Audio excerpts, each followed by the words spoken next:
This segment of Delmarva Life is brought to you by Spicer Brothers Construction Incorporated.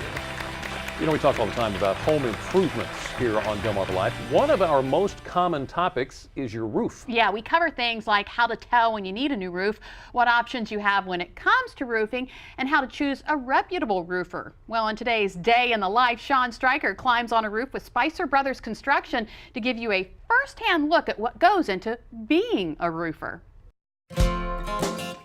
Having a roof over your head is something that can easily be taken for granted.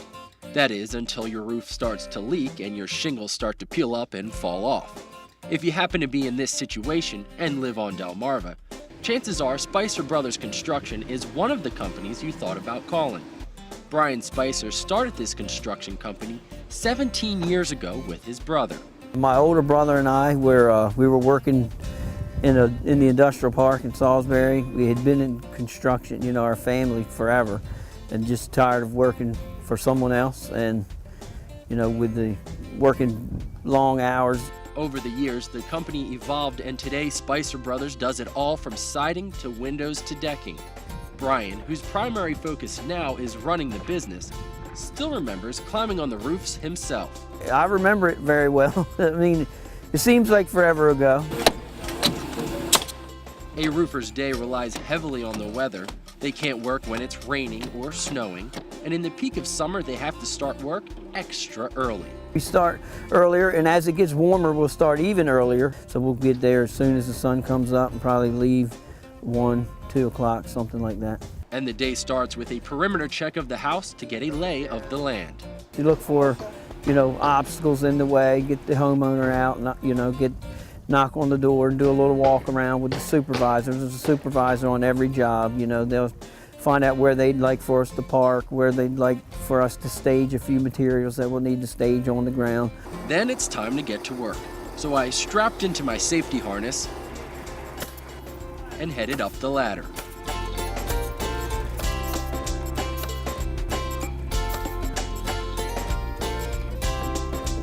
So, Brian, what's this for? This is for safety. So this is, if I fall, then I'll This just... will keep you from hitting the ground. I'm glad my well-being is on your mind. So you just want to always keep the slack behind you, because, you know, the rope can get in your way. All right, so how do I actually remove the shingles? Okay, you want to take this shingle remover. You get, and again, we're typically from the top down, but this will work fine, just so you can get an idea of how it goes. You just pry them and just peel them up. After the shingles are removed, the roof is checked for weak spots, which are repaired with plywood. In the case of this house, all new plywood had to be laid down because the base layer, which was cedar shingles, had to be removed. It is it's a very labor intensive, especially a job like this. This had 3 layers of asphalt shingles, 1 layer of cedar, and then you have to apply it. So 4 layers of material coming off, and then the new plywood going back on.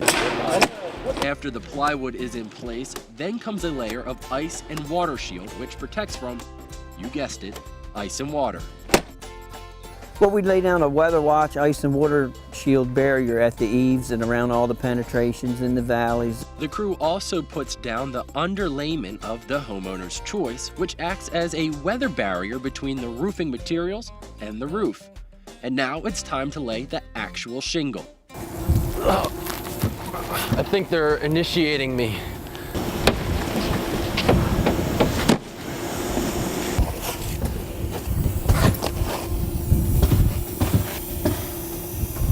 Is that straight?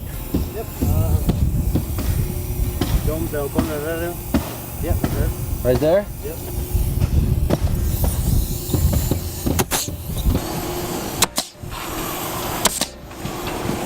Simple as that. With that, I thought I had slowed Brian's team down enough and left the rest of the work to the professionals. One thing that became apparent to me as I was up on that roof is that roofing is a tough job, but it's a job that Brian says he loves. I like meeting with people. I like being on the road every day. I like dealing with homeowners, you know, as opposed to dealing with contractors. Homeowners, you know, they're living there and they want to do, you know, what makes sense, you know, practical things, but they want it to be right. Something else that's interesting is Brian says they only take off shingles that they know they'll be able to replace that same day, meaning you don't have to rely on tarps to protect your house should it rain overnight. That's always a good idea. That's a gorgeous roof, wasn't it? It was, Nice. and Sean has a backup job. Now he knows. There you go. Well, you need to protect your home from excessive water damage, of course. But what about fire? Up next, we're going to learn about prescribed burns, how these flames are helping to keep families safe across the nation, and what to look for to ensure your home is virtually fire resistant. Well, damage to the home can be incredibly costly. Later, we hear from the local experts on how to properly consolidate your debt. Plus, what they say is the first thing you should get rid of. Delmarva Live, we'll be right back.